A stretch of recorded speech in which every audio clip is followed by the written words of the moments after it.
فلتر أفضل 10 لاعبين يستحقون الكرة الذهبية برأيي. نبدأ محمد صلاح أسطورة العرب ونحطه في المركز الرابع، تم أداء كويس لولا خروجه من دوري الأبطال. كفرزخيليا في المركز السابع. فيني جونيور في المركز السادس. دوناروما الحارس الأسطوري في المركز التاسع. لاوتارو في المركز الخامس، قاد فريقه إلى النهائي. كيليان مبابي قدم أداء كويس وحقق جائزة أفضل هداف وبطولة مع ريال مدريد، لذلك نطرحه في المركز الثامن. لامين يامال أسطورة برشلونة وأفضل لاعب شاب هذا الموسم، ولكن برأيي نحطه في المركز الثالث.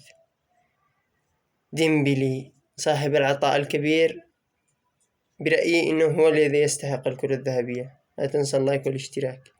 رافينيا في المركز الثاني، إلى الآن تمام. رافينيا قدم أداء أفضل من لامين يامال كأرقام، كان أن يحطم رقم كريستيانو التاريخي.